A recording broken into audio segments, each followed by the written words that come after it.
meeting. My name is to have the ladies meeting. Good afternoon, everyone. It is Wednesday, January 7th. I'm calling to order the meeting of the Frederick County Board of Elections. Present are Ted Neves, Shirley McDonald, Michael Sowell. Also with us is Council Dan Loftus, and what about MC Keegan Ayers? No. County Council is not online, but if she comes on, then let us know. Okay, we have a quorum with at least one member of the minority party present. Would you please join me in staying for the pledge?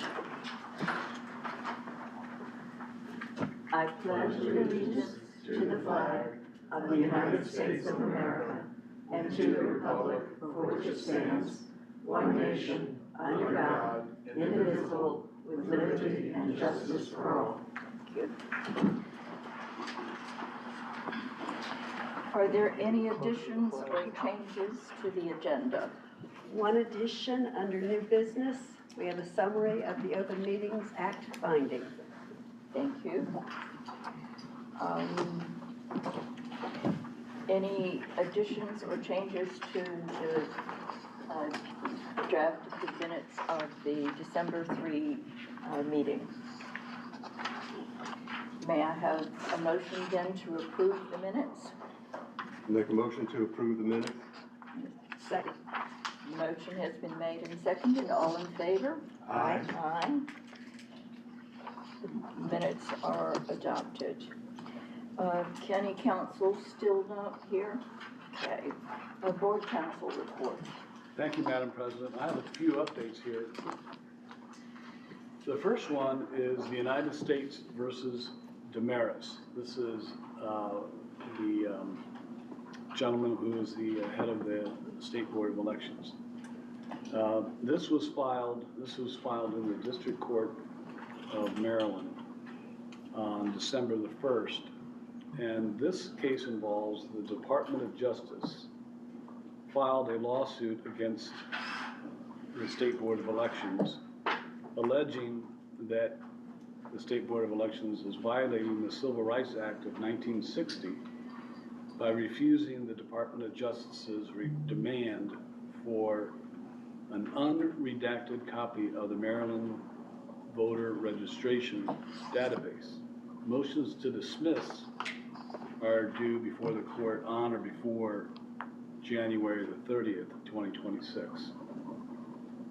The second case is the Republican National Committee versus, again, Jared Damaris and others.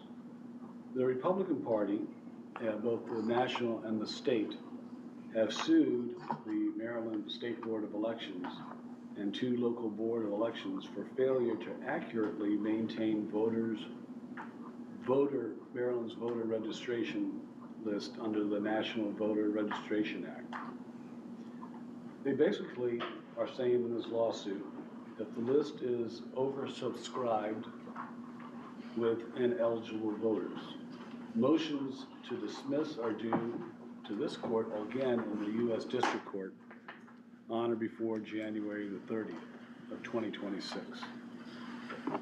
The next case, Bryson versus Moore, we're familiar with this case. 5 unaffiliated voters sued the governor and the State Board of Elections, alleging that Maryland's closed primary violates provisions of the Maryland Constitution. The matter is now on appeal with the Appellate Court of Maryland, and briefs have not been started. The last one I want to report is Della Rocca versus Lee, and we're familiar with this also. This is where a registered voter in Montgomery County sued the state, alleging that mail-in ballot delivery by the United States Postal Service was unreliable and it violates his constitutional rights. The state of Maryland prevailed in this case, and now it's a matter pending before the 4th Circuit Court. And they have been briefed, and now we're just waiting their decision. And Madam President, that's all I have to report. Thank you, Council. Any questions for Council? Very well. MC's here. MC's in the audience. MC's in the audience, Oh, and MC has joined us? right here. Oh, here you are. Welcome, sorry. It's right there. That's okay. I was so focused on I you. know, I usually sit over there, yeah, sorry. Council, I needed to talk to Dan after the meeting today. I just wanted to remind everyone that this Saturday starts the county executive's town hall on her budget. So Saturday at 1 o'clock at the Liberty Town Fire and Rescue Squad building, there will be a town hall in District 5, which is Councilmember Mason Carter's district. Then on Monday evening at 7 p.m. at Whittier Elementary School, there will be a town hall in District 3, which is my district. And then you can go to the county website and look on the page with the budget, and it has the rest of the three other meetings for District 2, District 4, and District 1. Okay, that's it. That's your opportunity to weigh in on the budget. questions for the county council? Thank you very much.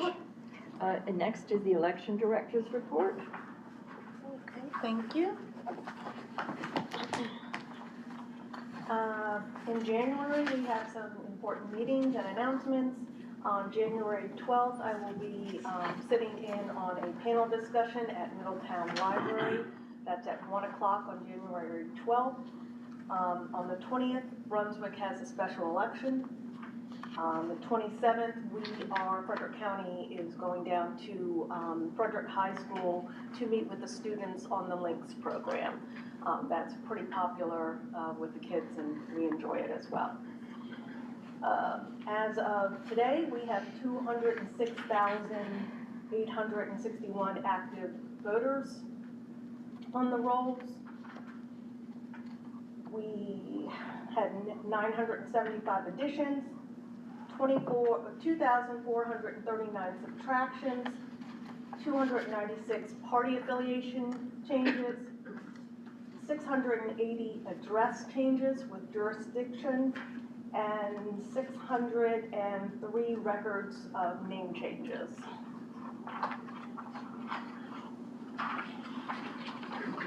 The administration division, the office is currently in the process of onboarding a new IT employee as of today, and a new election specialist 2 employee for our election judge division.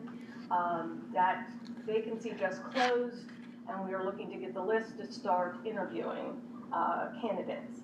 We are also continuing to process candidate filings until the February 24th deadline.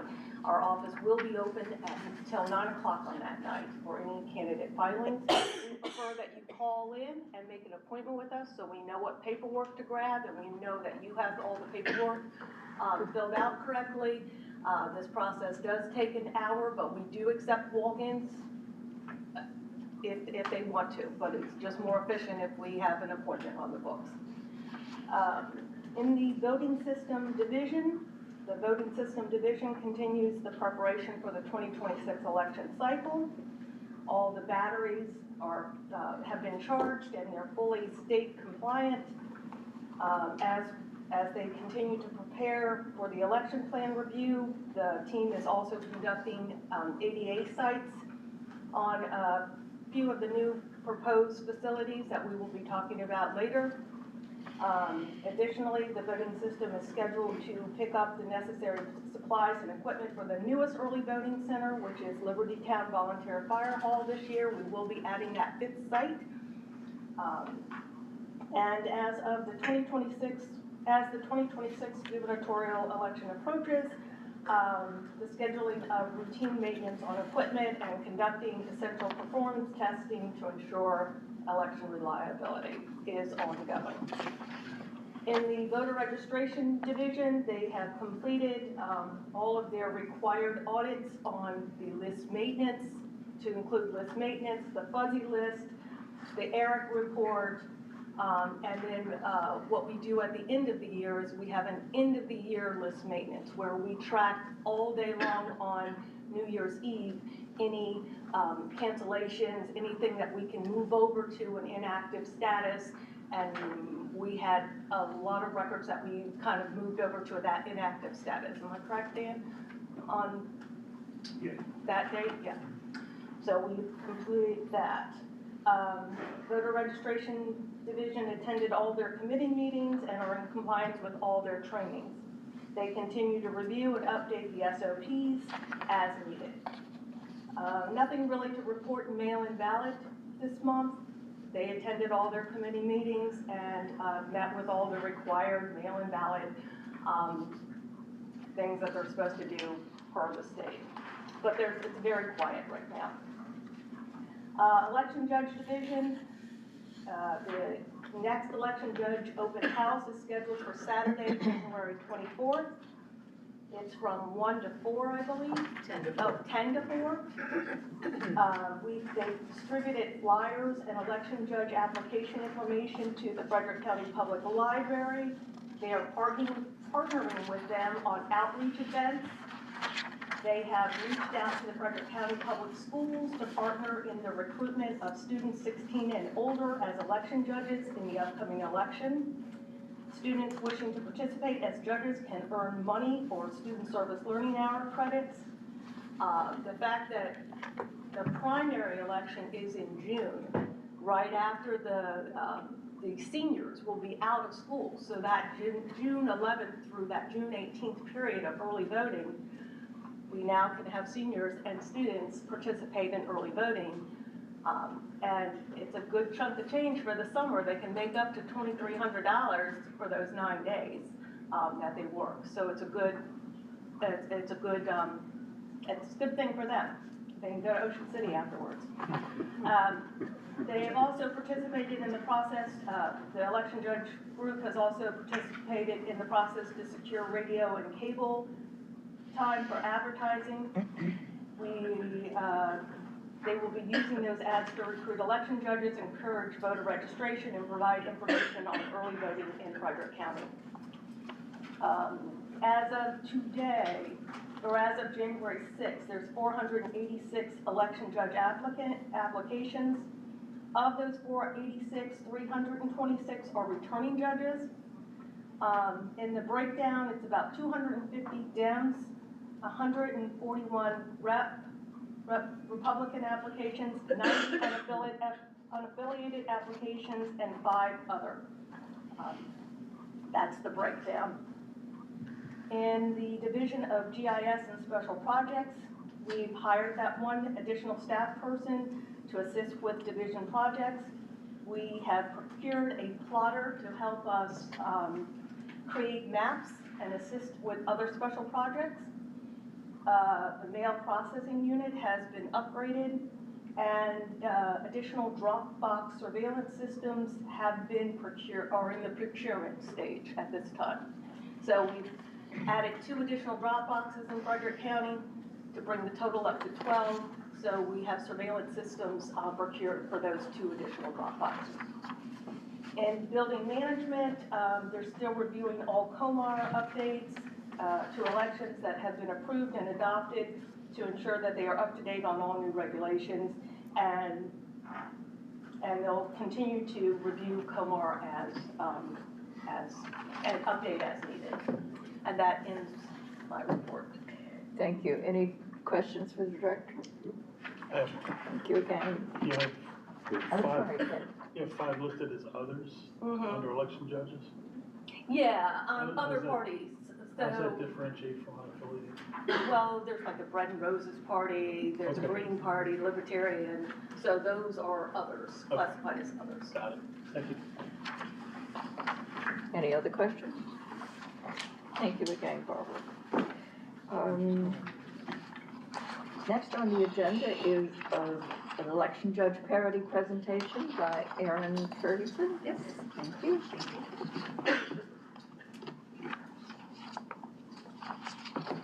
Good afternoon, everybody, and welcome to this presentation about election judge parity in Maryland. So let's talk about what parity is.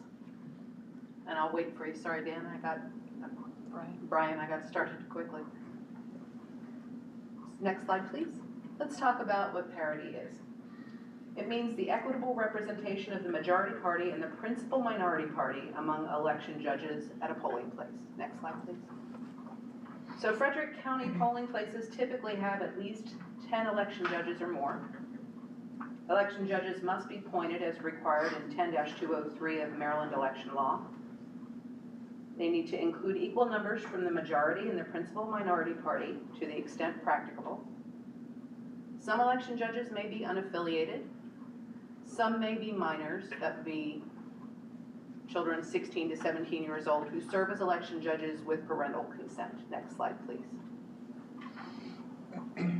So with this is the 45-day appointment rule. And that means chief judges shall be appointed at least 45 days before early voting begins. And if that's not possible, the election director may appoint one chief judge from the majority party or principal minority party and one chief judge from another minority party, or they may be unaffiliated as well. Next slide, please. Now, our current business processes for new election judges, they're assigned automatically to their home polling place based on their address. New judges are assigned as voting operation judges for their first election. Any returning judges from the 2024 election are automatically assigned to the same location, and they work the role that they've previously worked. Next slide, please. New in 2026, could we go back one, please? That's okay. We will create a public document which shows precinct and polling places, election judge roles, and party affiliations. Now, this document will be updated frequently and will be available at monthly board meetings starting April of 2026. Next slide, please. So this is some of the reporting we want to talk about today as our current election judge application and how many we've currently received. We're looking for 1,000 election judges. We have currently received 486. That means we have 514 to go. So we're doing pretty well. Applications that will be accepted through the conclusion of training, through our training process. So any application that we receive after the primary election will be processed for the general election. So never fear, if we're getting an application in, we're going to process it. Next slide. So as Barbara mentioned just a few minutes ago, out of the current judge applications, 33% of them have not been previous judges. And so we have about a 67% return rate. Next slide, please. And our breakdown by party is 51% Democrat, 29% is Republican, 19% is unaffiliated, and 1% is other, pardon me. Next slide, please. So how do we recruit judges? Through outreach. And we outreach to all political parties and unaffiliated voters. And for instance, we do a lot with community activities. We are there, we set up a booth or a table, so we're there to talk to people about registering to vote, to be an election judge. And that's a lot of things that we do are the events on the creek. The Veterans Appreciation Day, we have a day at the ballpark with the Frederick Keys, and we set up a table and we talk to people. And our main message to everyone is your service matters, and we want your help to ensure a stronger democracy in Frederick County. Next slide, please. So we do other methods of community engagement and outreach. We currently have posters and applications at all Frederick County public libraries so that we can get people interested in registering to vote, registering to be an election judge. We are working with intern programs at Hood College and Frederick Community College to get young people interested in voting and interested in working in elections as a career, as a potential career. We are also working with Frederick County high schools. Barbara just mentioned the Links program. We will be doing an outreach there, a presentation on the 27th of this month. And we work with the League of Women Voters who go out to the different high schools to help register students of age to vote. And recently we have sent out some recruitment information for election judges to the VFW and American Legion within the county. So we're trying to get as many different kinds of folks, everybody who's interested, we're trying to get this in front of them, these opportunities in front of them. We also have outreach through media, our social media, Facebook, we have an Instagram, we have an X page, an X account. We do quarterly email newsletters. As Barbara just mentioned a few minutes ago as well, we're doing radio ads on WFRE, WFMD, Key 103, 106.9 The Eagle, Frederick County Government TV. We're gonna do segments and public service announcements about election judge recruitment, early voting. And we're posting events on the Frederick News Post event calendar, like our open house. Next slide, please. So our other outreach channels are through our Board of Elections website. We publicize our outreach events or our participation in outreach events there, and to our social media accounts. That's also linked back to the website. We also do outreach through Power of the Polls, through Maryland State Board of Elections, and voter interest lists from SBE website as well. Next slide, please. And as I mentioned briefly a few seconds ago, our next big outreach event is going to be a job fair / open house, and it will be here on a Saturday. We figured that would engage more people. A lot of folks don't work on Saturdays, students aren't in school, so we were hoping to get as many people, interested people in as possible. That'll be the 24th of January from 10 a.m. to 4 p.m. We're looking to educate, recruit, and engage citizens interested in working in elections in 2026. And they'll have the opportunity to see what judge roles are, to sign up, and just to ask questions. Next question. The next slide, please. So let's talk a little bit about training. Our election judge training is going to begin on or about March 2nd. And judges who have applied to serve will receive an invitation to sign up for a class based on their role. Sign-ups will open up through Sign Up Genius on or about February 13th. Judges will receive an email with a range of dates to select from with a link. They'll receive their polling place and role assignment when they come in for training. Next slide, please. Once training begins, we'll begin providing the board with information about how many judges have been trained and by party affiliation. So we'll have a running tally of how many have gone through training and which parties they belong to, and we'll provide that as a regular report. At that time, we also assign chief judges and assign election judges for early voting and election day. During training, election judges are asked to provide their availability to work for early voting and election day, so we take that information into consideration when we assign folks for those days. Next slide, please. So how people can get involved: they must be a registered Maryland voter. How to get involved and be an election judge. This is be a registered Maryland voter, be able to speak, read, and write English. We provide the training, and people can sign up online. They can come see us at our open house or by phone or email. And there's also a QR code here to scan if anybody would like that. And that's all I have. Any questions? Okay, thank you. Erin, do I recall correctly that during the last election, judges moved from one role to another? Are they being trained in each of the roles? Yes, they are being trained in each role. So they'll get a role assignment, but they'll Yes. be trained in all of them? We call them operation judges. So operation judges, especially for new judges, they get trained in how to check in judges, how to give ballots, ballot issuance, and then go over to help with the VMD or the DS200 to help scan it. So they get trained. Now, particular training for the chief judges, that's different.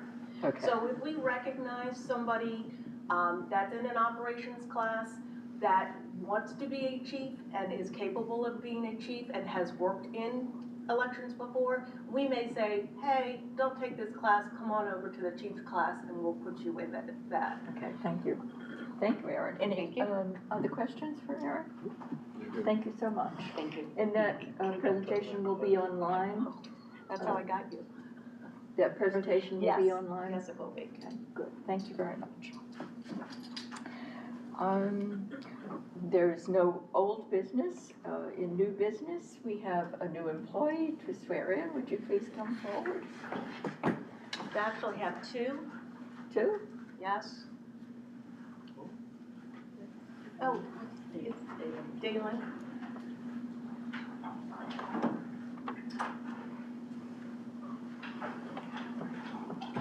I'm sorry, I didn't realize that.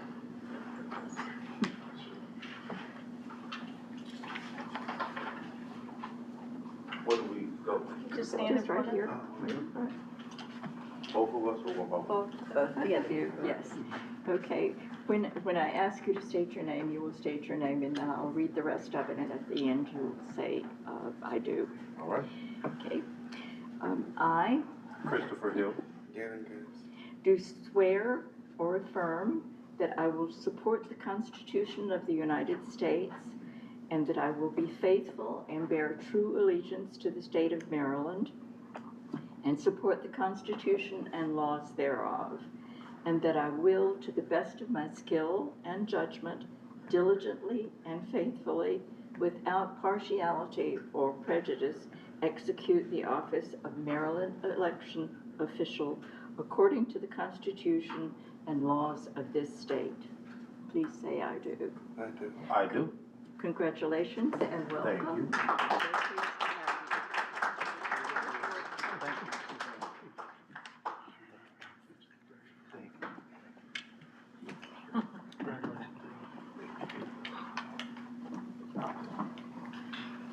I'd like to just take a moment to introduce Dalen and Chris. Do you want to say a few words about yourself? I know, Chris, you just came in today. But before you walk away, they think, Hello, my name is Chris. I'm originally from Chicago, but I moved here. I have family in the area. I like Frederick. Frederick is a beautiful place with beautiful people. And I'm just excited to be of assistance to anybody. I'm always here to help, always here to answer a question. Just want to be the resource for you guys. So nice to meet you all. thank you, Chris. Typically, it's typical that Chris wants to be the resource because he is in IT, okay? So he has joined the GIS Special Projects, and we think he's going to be very helpful. He came from the county IIT. So, yes, we did. You stole it. Sorry. Thanks a lot. So we stole him from county, and we're really happy that today's his first day. Dalen, you want to come up and just say a few words? And you're not shy, you know it. Hi, my name is Dalen. I'm here through the Frederick County Maryland Corps program. It's a service year option. I'm happy to be here to learn new things. I'm 18 years old, so this is a very big start for me. And I'm happy to be here, and I can't wait to learn and work with everyone here. So. Once again, welcome. So Dalen is our new intern. So he did come from the Maryland Corps, so we stole him from state. And I'm not sure about that. So, he's gonna be with us until 9 months. So he's here till September. It's a 9-month program. It's very rigorous. It's a service year option program. And it took us a lot to get him here, but we are so happy, and he has been just such a joy to work with. Thank you, Barbara. Next on the agenda is the presentation of the 2026 polling place plan. There are some proposed amendments. Are you gonna come up and read that, or just tell us when the notices have been when the notice was put out, and then? The public notices were duly sent out to the affected elected officials and to the persons on the notification list prior to that 14-day deadline. Mm-hmm. And do we have public comment? We do, which will be the next item. Oh, okay. Next is public comment on the proposed amendments. Madam President, we're still on point B. Sorry. We're presenting the proposed amendments, and then next will be. Okay. Okay, so I have, can we pass these down, there's two. No, it's just, everybody should get, yeah. How many do I need?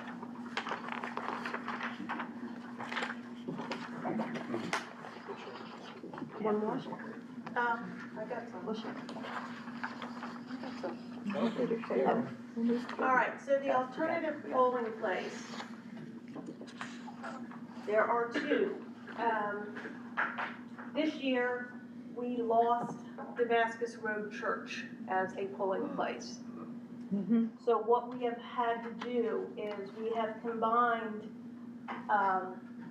Linganore High School with Damascus Road Church. It was the best option for us. The school will give us a cafeteria and a gym, so we will have two different rooms, two separate rooms, so we're gonna combine that location for two polling places. That's 2 precincts in 1 location. That would be 2 precincts in 1 location, yes. So, the distance from Damascus Road Church to Linganore High School is 6.8 miles. But there's very little resources out in that area, and we think that that would be the best choice for this one. Of course, we will have signage at Damascus Road Church, and we will have a lot of information pointing voters in that new direction. We will also be, if this is approved by the board, we will also be sending out new voter notification cards with the updated polling place on them. The second change to the polling place plan is Twin Ridge Elementary School. We have lost that school to construction for the primary election. So those voters in Twin Ridge will be now going to Kimtown Elementary School. And again, the best option for that meets all the regulations and rules for polling places. Twin Ridge is 6.5 miles from Kimtown. No, Twin Ridge to Kimtown is a 6.5 mile difference. And the differences between this one, Twin Ridge and Kimpton, when Twin Ridge is ready for the general, those people will go back for the general. They will not stay. So we will separate those out. So those are the proposed changes to the election plan. And your second handout is kind of a map showing you where. So that little orange dot, I'm sorry, I don't have it up on the screen for everybody, but that little orange dot is Damascus Road Church. And you can see it's gonna go over to Linganore, and then Twin Ridge is gonna go to Kimtown. And you can see where that is. And you can see how very densely populated that area is. So there are a few churches around there, but not many, and they don't hold the voters. Would not have, yeah, not large enough. Not large enough. Okay, we need a motion to. I will make as I am very, very familiar with all of these locations, I will make the motion that we approve these. Is there a second? Second. Second, Madam motion made President. by. Madam President, Yes. just point of order that now we should go to public comment, so the public is. Yeah, of Yes. course, okay, Thank you. sorry.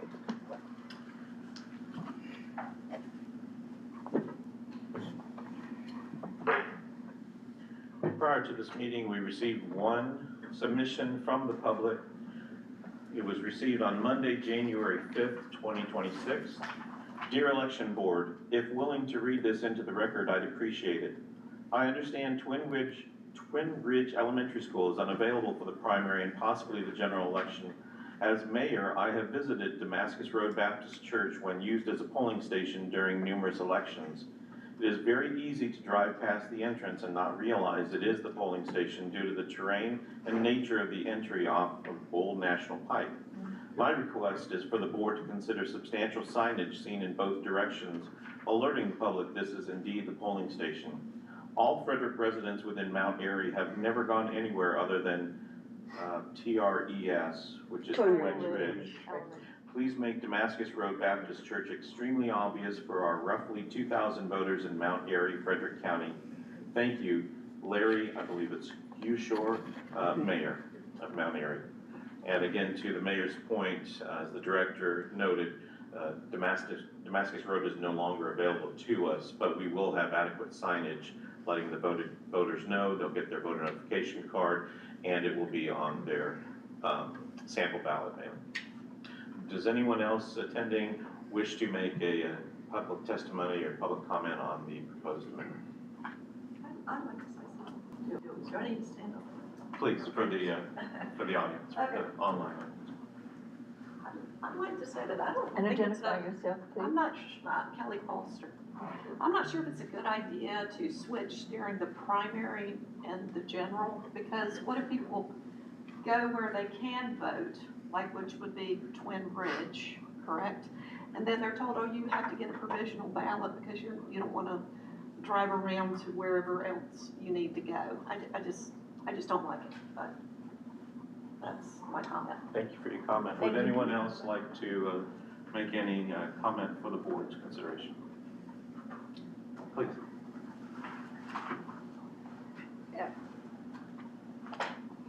My name's Kate Taylor.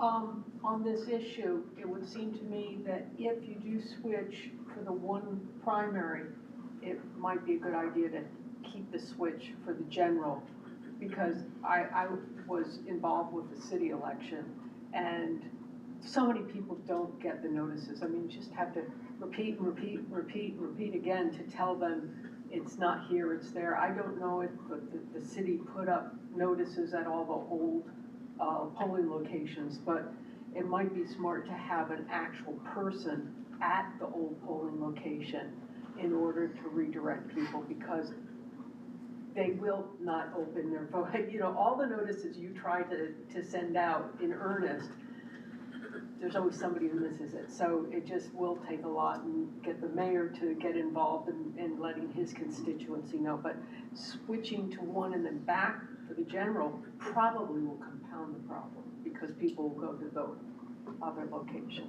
Just a thought. Thank you. Would anyone else like to submit public comment on the proposed amendment? Thank you, Madam President. Then we have a motion on the We have a table, but discussion. do we want to discuss Yeah, discuss it. the question of whether or not to go back to Twin Ridge, Yeah, Twin Ridge if it's the available? discussion of whether to go back to Twin Yes. Ridge was, the decision was made partly out, you can see out of the mayor's comment that they've never voted anywhere other than Twin Ridge. So it's gonna be difficult for them, even in the primary, to get over to their new location. So having them come back to their location, I think will be an easy sell for that area. So just based on the mayor's comments, I think that's easier. And plus, Twin Ridge is only, is in their neighborhood, and it's not a long distance. So you're talking about a 6.8 mile drive to go to Kimtown, and Twin Ridge Elementary School is right in their precinct. So it's easier just to go back to the original one. And with parking at Kemptown being limited as well. I Yes. think it would be much easier if we switch back to Twin Ridge. What's going on? They're doing construction or something? Yes, school Construction at Twin Ridge, so that people in Twin Ridge would know that the construction is done by the general. Okay, just as long as they're notified, Yeah, you know, belt and suspenders and whatever else you can do to. if it were something other than construction, I would agree with you. Right. But school construction. But I think with school construction, I It'll be think this obvious makes to people. sense to switch back. Yeah. As well as the parking issue. And if the construction for some reason is not complete? If not, then we would have to keep them in Then we would Kemptown. stay, Yeah. then we would All right, stay. But according to Dr. Levo, the facilities administrator, he is, the superintendent, he is pretty sure that Kimtown will be online for the general. And Twin Ridge. Twin Ridge, I'm be sorry. online. Twin Ridge. I know, they all start to blur Like, they're together. all going in my head. Yeah. Yeah, Twin Ridge will be, Yeah. we will have that same issue probably in 28 too, because Middletown is going into a co-school, so they're gonna be, Yeah. the elementary school and the middle school are going to be combined. We use those as well, so we have those construction problems that we have to weigh. And adjust. Weigh and adjust, yes. So the Motion is on the table to approve these amendments as presented, Second. and it has been seconded by Mr. Sowell. All in favor? Aye. Aye. Jed? Ted I said said Yes, aye. aye. All right. The amendments are approved as presented. Thank you. Thank you. I'd just like to add one thing. Jed, go ahead. Under the planning needs, you have the, once approved, signs for both Twin Ridge and Damascus Road directed voters. I think for the swap back on general, we need to do that as well. It is, Yes. it is part of the So- law, it is part of election law, it is part of what we do to Right. have to post those signs. Mhm. So we would not be remiss in not doing Well, that. it's not specifically on here, so Yeah. I Yeah, just wanted to we put will. that. Right, got it. Okay, and we have added, D, a summary of the Open Meetings Act finding. Nick McDonald. Pursuant to the Open Meetings Act, Section 3211, the board is required to acknowledge and announce and orally summarize the Open Meetings Compliance Board's opinion. Ms. Kelly Foster filed a complaint with the Open Meetings Compliance Board against the Frederick County Board of Elections on or about October 15, 2025, alleging that the Board of Elections violated the Open Meetings Act by failing to, before an open session, to post online a summary of a policy that the board discussed and voted on, making conflicting public disclosures before and after a closed session, and by possibly discussing public business outside of an open meeting, and stating in closed session summary that the board invoked 2 statutory authorities to meet in closed session, when in reality the board relied on only 1 statutory authority. The board denied any violations of the Open Meetings Act and filed a response. Ms. Foster then filed a reply, and the board subsequently filed a surreply. On or about January 5th, 2026, the Open Meetings Compliance Board issued its opinion and held that the Board of Elections did not violate the Open Meetings Act when it did not post on its website a summary of a policy that the board would vote on at an open meeting. The Open Meetings Compliance Board also held that the board did not violate the Open Meetings Act with respect to Ms. Foster's allegation that the board possibly discussed public business outside of an open meeting because her allegation was pure speculative and not based on facts. The Open Meetings Compliance Board found that the board violated the Open Meetings Act due to a clerical error in the meeting summary. While the summary incorrectly cited 2 statutory authorities for closing the session, only 1 was applicable. The specific authority used to close the session, however, was correct. Please note under the Open Meetings Act, Section 3211D, that by announcing the violation and giving an oral summary of the opinion, this is not an omission to a violation of the Open Meetings Act. Thank you, Ms. McDonald. The next meeting will be, And we disclose. disclosures. Any disclosures? No. None. Thank you. The next meeting will be on February 4th. Is that date acceptable to everyone? Got it on my calendar. Okay. Next meeting will be February 4th at 2 o'clock here. And next on the agenda is public comment. First, in order that the request were received, Mr. Kaminsky. I'm going to hand out this bill, and please take time to read it. It will be enacted on June 1st of this year.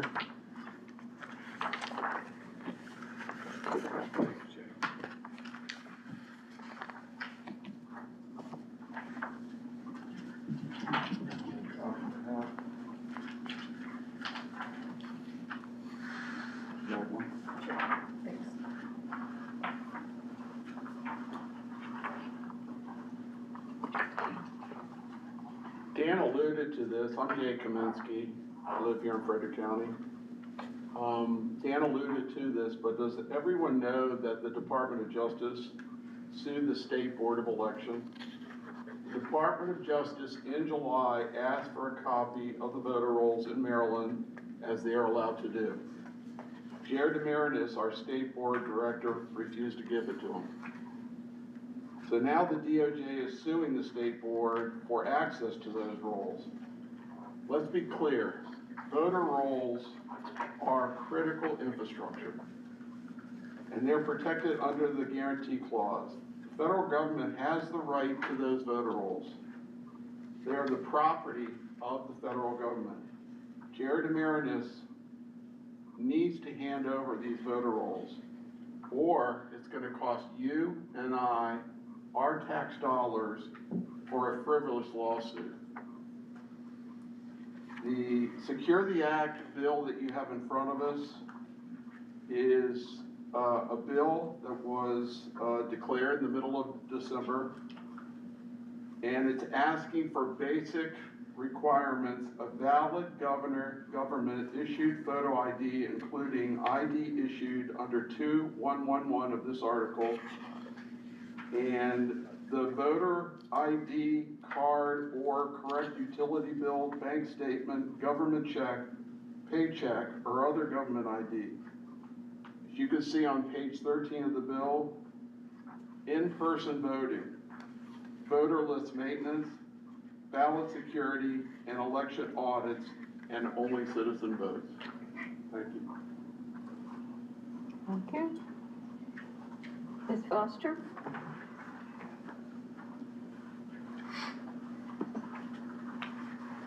My name is Kelly Foster.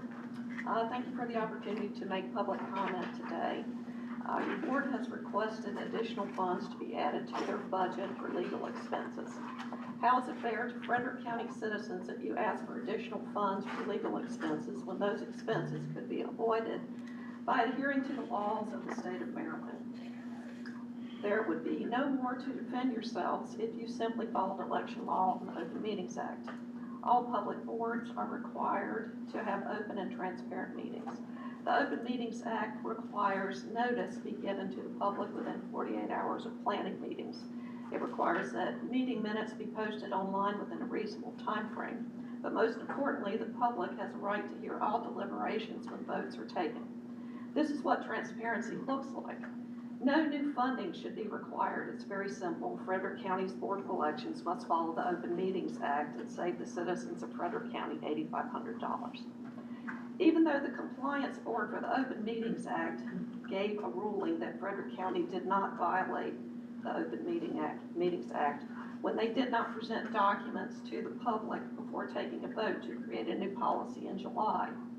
The Compliance Board ruled this way because the Open Meetings Act only requires that the State Board of Elections follow this rule.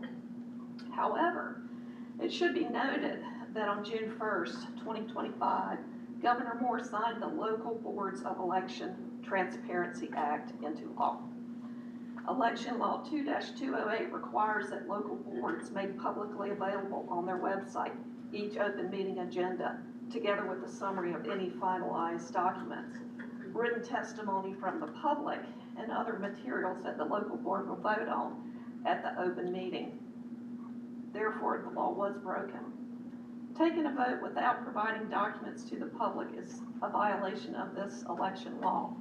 The cost of complying with the Open Meetings Act is $0. The cost of defending yourselves is $8,500. It should be an easy decision to save Frederick citizens $8,500. And to Ms. MC Kagan Ayers, you have a fiduciary right or a fiduciary responsibility to the citizens of Frederick County. You must share with the commissioners the information about the non-compliance for the Open Meetings Act and let them know that they were in violation. And it's also your responsibility, I feel, to withhold board's request for additional funds for legal counsel. Thank you. Ms. Harper?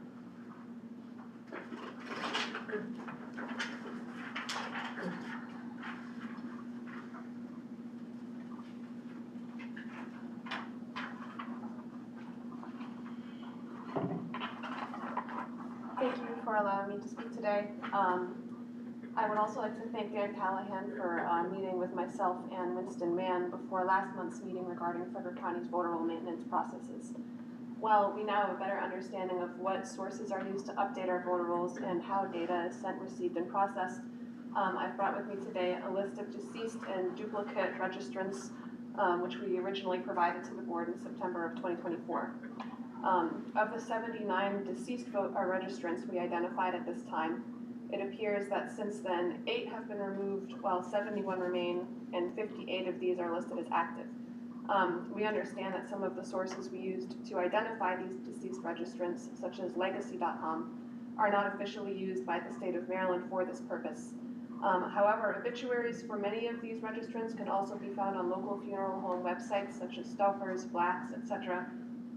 So I would therefore like to request that the voter roll maintenance team manually review these few dozen records, as all of them passed away either in 2022 or earlier, and would therefore be unlikely to be picked up in any new data sweeps or updates from Social Security or the Maryland Department of Health.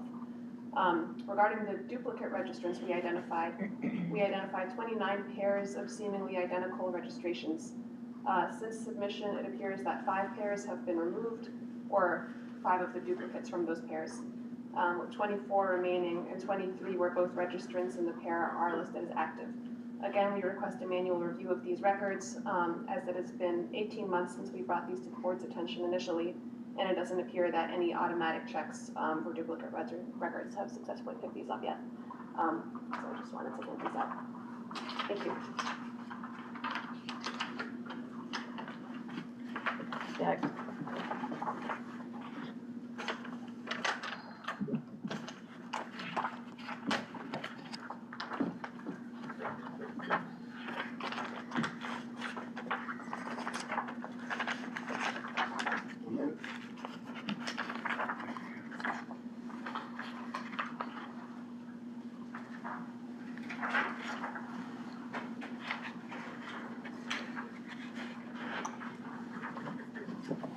That concludes the open meeting of the Board of Elections today. May I have